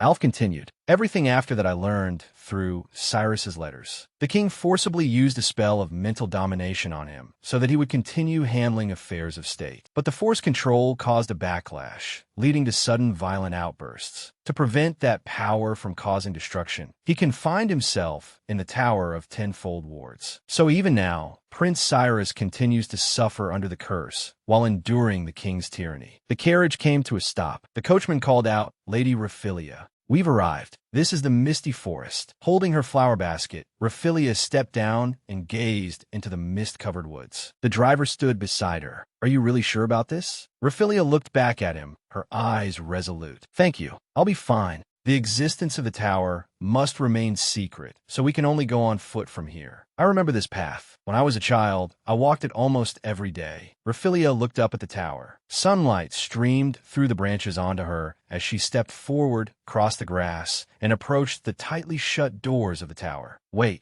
This place held not only childhood memories, but also a strange sense of familiarity. Fragments of memory flashed through her mind. A girl in a green dress running down a spiral staircase in a panic. Raphaelia pressed a hand to her forehead. That's right. This tower belonged to Prince Cyrus. The last thing she had seen was the prince lying lifeless on a bed, with Grace kneeling beside him in utter despair. Back then, my mind was in complete turmoil. I never even realized it was this tower. Raphaelia pushed open the heavy door. A man wearing glasses stood behind it. Kane looked startled. Lady Raphaelia, why are you here? He adjusted his glasses, looking apologetic. I'm very sorry, but I can't let you go any farther. Raphaelia looked him straight in the eye. I've known about this place for a long time, and I know Prince Cyrus as well. I've also met Lord Alf and heard the full story from him. Kane's expression softened. Is that so? I understand. Then I'll go ask Prince Cyrus for permission. Raphaelia stopped him. That won't be necessary. I have both the resolve and the right to enter this tower. Hearing that, Cain stepped aside. Raphaelia walked inside, her heart trembling faintly. Even if you really went to ask, I'm sure he'd only say not to let me in. Just as I thought, Raphaelia climbed the spiral stairs. I remember this. This is the tower from that day. She lightly ran a hand along the cold stone wall. The entire tower was built from warding stone. Even someone without any power like me can feel the sacred presence here. Raphaelia stopped at the end of the staircase. A heavy wooden door blocked her path. She pushed it open, and light poured in. In my previous life, Cyrus had lain still on the bed as though sunk into an eternal sleep. You don't need to remember that, Raphaelia told herself. Prince Cyrus is still alive now. Cyrus was lying on his side on the bed. Raphaelia called softly, Prince Cyrus. Cyrus slowly opened his eyes, his gaze focusing on her. Raphaelia smiled gently. How are you feeling? Cyrus abruptly sat up, his eyes filled with shock and anger. Why are you here? Cyrus's power instantly went out of control, and gusts of wind whipped through the room. Raphaelia stood where she was unmoving. Sira, I. Cyrus tensed, sweat sliding down his temple. In a low growl, he said, leave. Now. He flung out a hand, and an invisible force hurled Raphaelia backward. Get out, now. Raphaelia staggered back, crashing into a table and knocking it over. Things scattered across the floor. Shaken, she felt tears sting her eyes. Cyrus. He looked at her, his body trembling slightly with pain. His voice shook. Please, leave.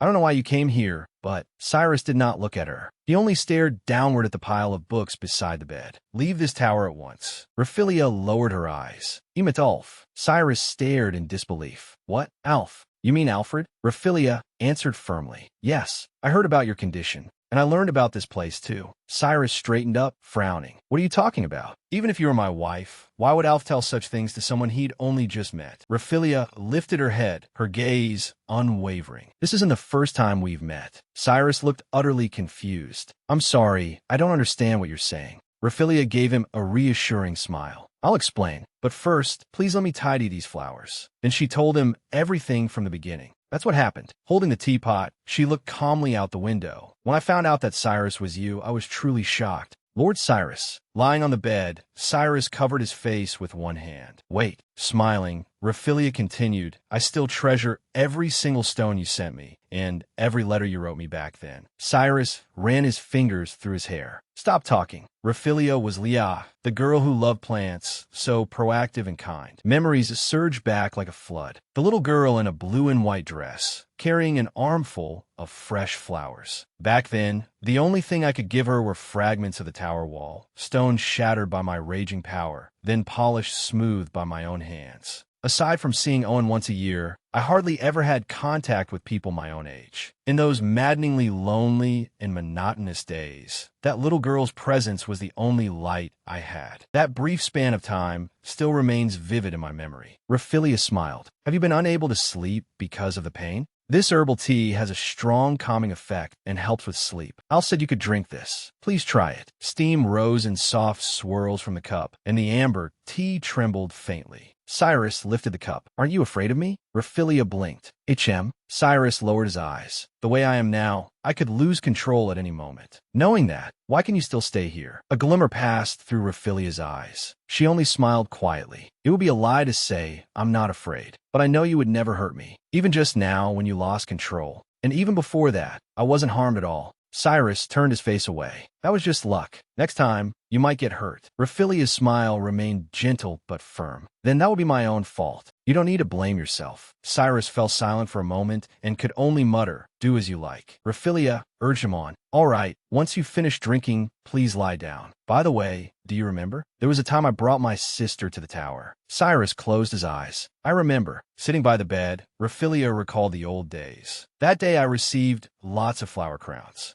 I even mentioned it in my letter to you. Cyrus opened his eyes and looked at her. You have a good memory. Leaning closer, Raphaelia asked, did you give Alf a flower crown that day too? When I saw him later, he was wearing one. Raphaelia covered her mouth and laughed softly. So he really did keep wearing it. How nostalgic. Cyrus slowly spoke. Your sister. Could she be the woman who looked exactly like you at the wedding? Raphaelia nodded. Yes, that's my twin sister, Irene. She smiled warmly. People mix us up all the time. Irene said there might be a prince living at the top of the tower. I never imagined you truly would be like a prince. Cyrus had already fallen asleep. His breathing was calm and steady. Raphaelia quietly gazed at his sleeping face. Lord Cyrus, the burden your body bears must be so heavy. Then how much pain has your heart endured? Her fingertips lightly brushed his cheek, but stopped just before truly touching him. Her vision blurred. Raphaelia sat beside the bed, looking at the sleeping man. In my previous life, I knew nothing about him. In his sleep, Cyrus let out a pained sound. Raphaelia leaned over him and softly soothed him. It's all right, Lord Cyrus. She gently stroked his forehead, repeating over and over, it's all right. The deep crease in Cyrus's brow gradually eased, and he sank into a deeper sleep. Raphaelia remained silently at his bedside, watching his peaceful profile. Now I know. I want to share his pain, even if only a little. At least until our divorce. A carriage stopped in front of the grand estate. Lydia stood at the entrance. It seems Lord Cyrus just returned. Raphaelia stood by the window. Yes,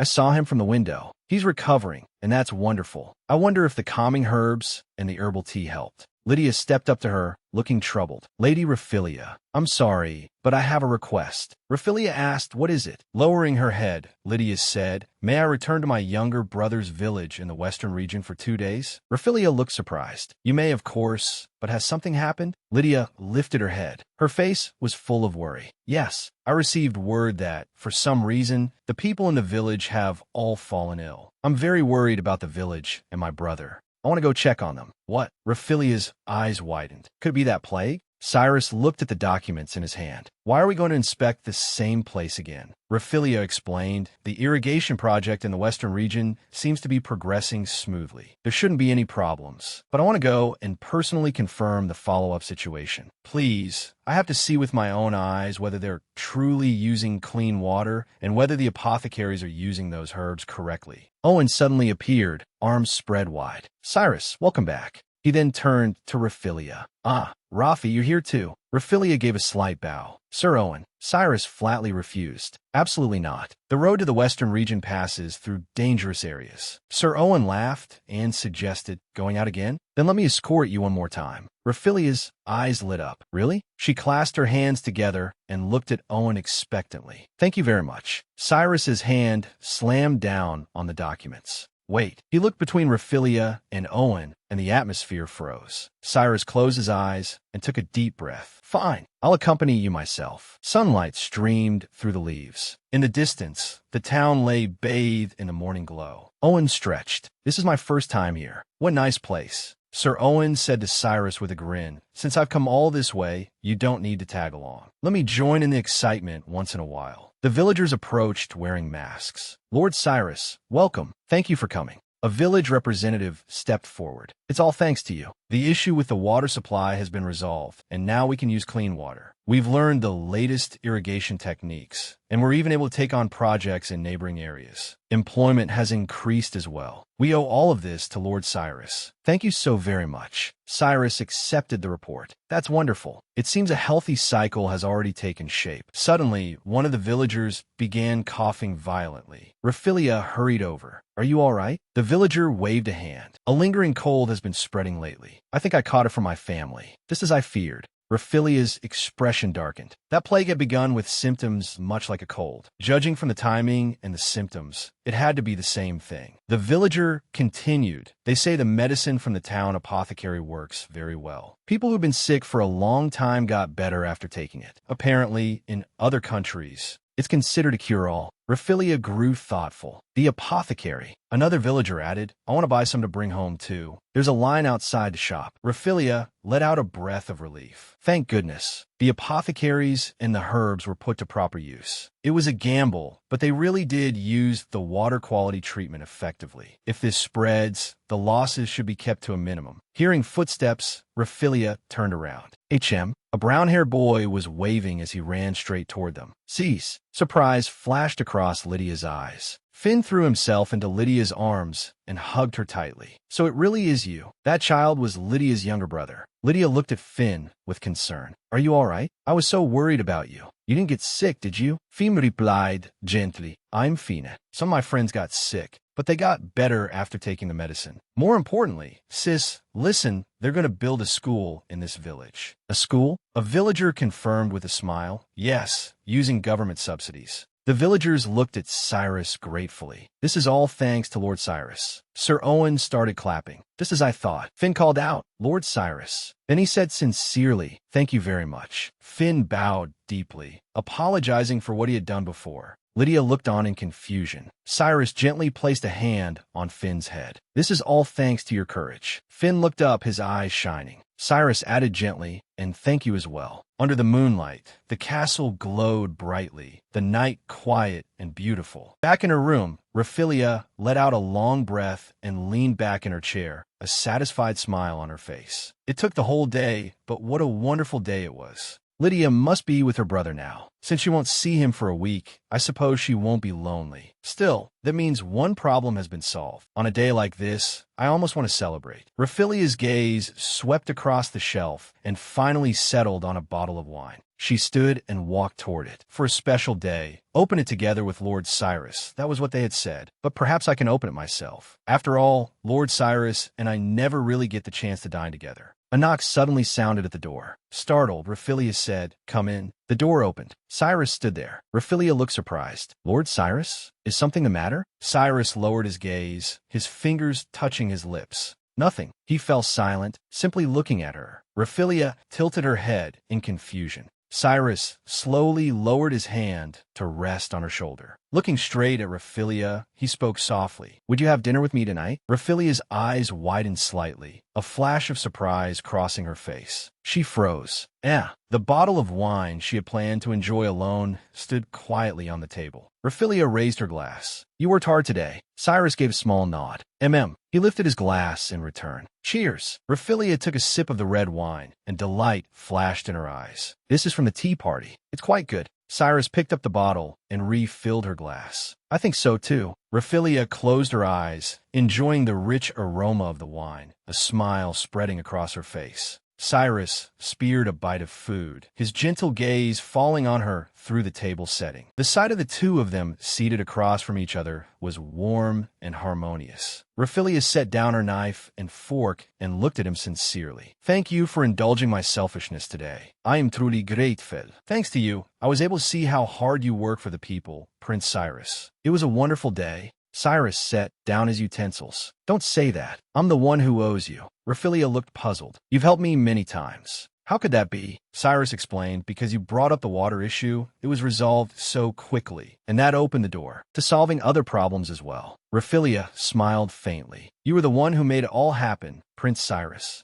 I really didn't do much. Cyrus fell silent, his gaze deepening. He recalled his years in the tower. That was just after I'd lost my mother, when I had completely given up on myself. My loneliness only grew. I caused Alf endless trouble and even took out my frustration on Owen, whom I rarely saw. But you, Raphilia, Cyrus looked at her steadily. The times you came to visit me at the tower meant more to me than I can say. Those innocent letters and flowers, free of any malice, soothed the darkness in my heart. I am sincerely grateful to you. Raphilia listened quietly. After a moment, she asked softly about your mother. Was she ill? Cyrus lowered his eyes. Yes. All I could do was watch her weaken day by day. My father never went to see her even once. He didn't even provide the treatment she should have received. His voice sank lower. Even so, my mother never once blamed him. She never complained about me, the cursed child. She never complained about my father either. Not until the very end. Cyrus gripped his knife tightly, his knuckles turning pale. Then he suddenly came back to himself and looked at Raphilia. I'm very sorry. I didn't mean to say all that. Raphilia's eyes were full of tenderness. She answered softly, your mother truly loved you, Prince Cyrus, and you loved her just as deeply. Her voice faltered for a moment, trembling slightly. Those days must have been terribly hard for you. Cyrus cut into his meat. This isn't good. I only meant to invite you to dinner as thanks, and instead I've made the mood awkward. Raphilia raised her glass. And no, that's not it. I'm glad to hear about your mother. Cyrus looked at her in surprise. You are?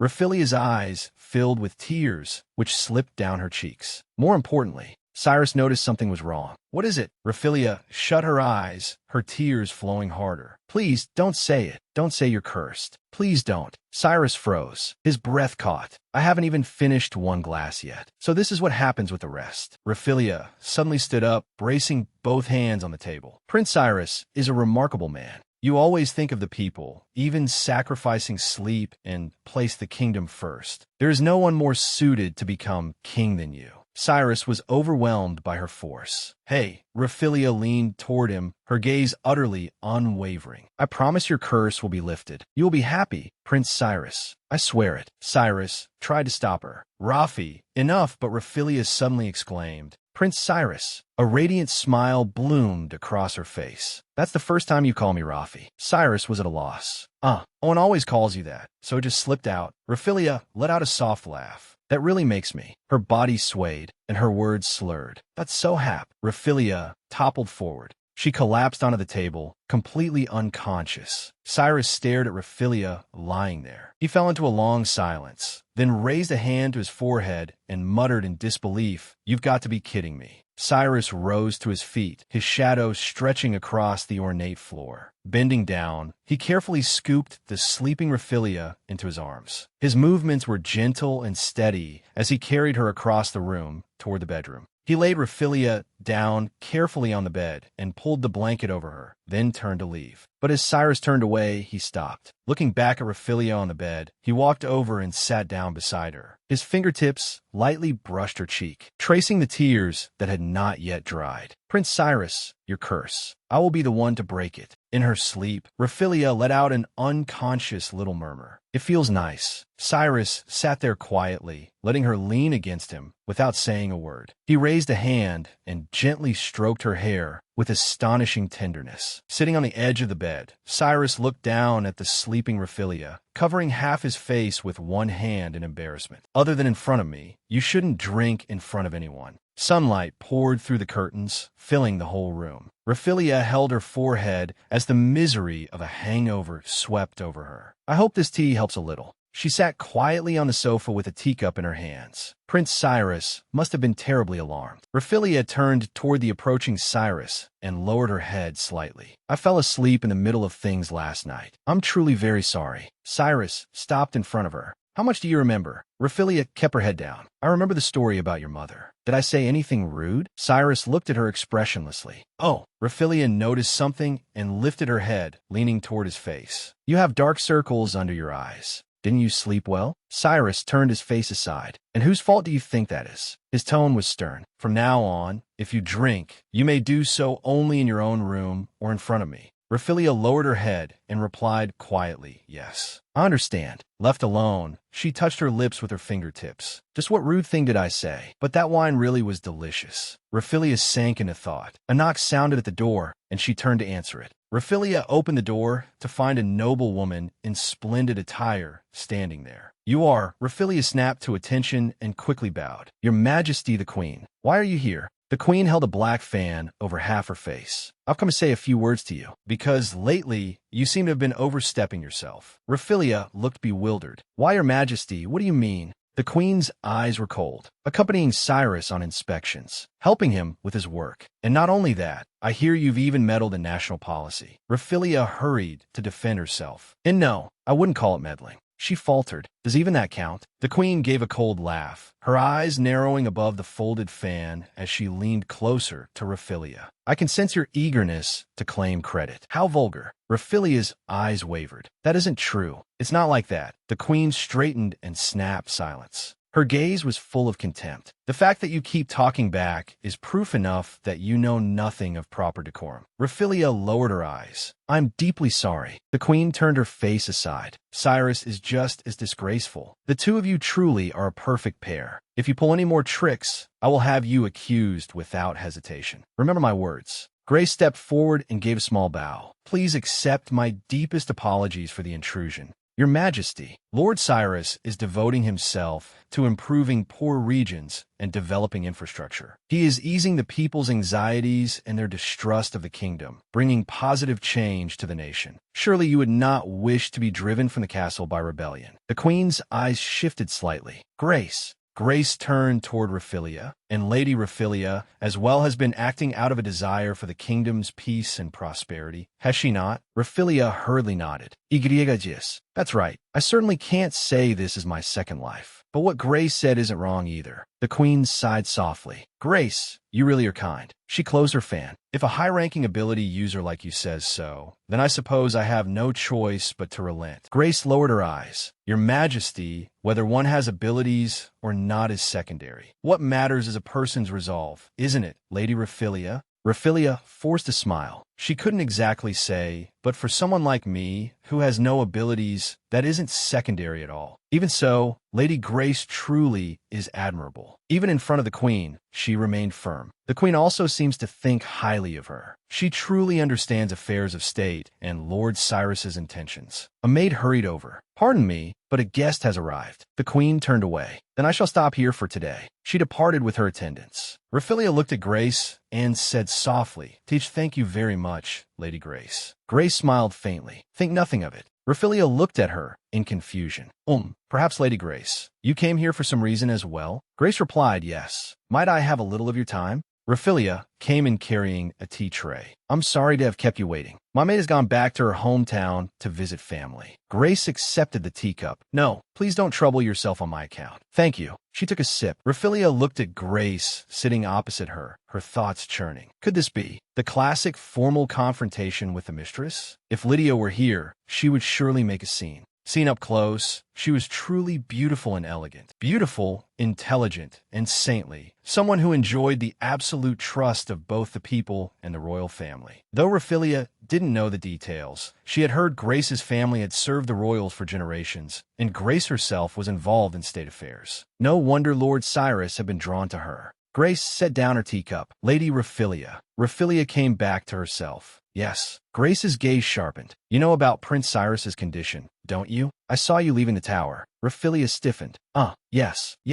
Grace lowered her eyes. I thought so. So you were seen. I truly hadn't noticed at all. Grace began. I believe Prince Cyrus has already told you. Ever since he left the tower, I have been using my ability on him. All this time, Raphilia's pupils trembled. Grace closed her eyes, and a soft light radiated from her body. My family has served the royal house for generations, protecting them with barriers and guardian magic. I consider it a great honor. That is what my family exists for. Raphilia fell silent. Wait, this is the first I've heard of it. I knew someone had been using suppression magic on him, but I didn't know it was you, Lady Grace. So when he showed withdrawal symptoms, you stayed by his side to keep him from losing control. Is that so? Grace opened her eyes. But Lady Raphilia, there is something I must tell you. That is why I came today. Lady Raphilia, you have underestimated the power of Prince Cyrus's curse. In that condition, entering the tower is unthinkable. I can protect myself with guardian magic, but for someone with no means of self-protection, it is extremely dangerous. Especially for someone like you, Lady Raphilia. A nuisance. Those words echoed in Raphilia's mind. Grace lowered her gaze. Forgive me, as one without abilities. I don't think you should enter the tower. She held out her hand, and a ring glimmered faintly. This is the same ring Prince Cyrus wears. It allows me to sense his physical condition. If anything unusual happens, I will go to him immediately. Please do not worry.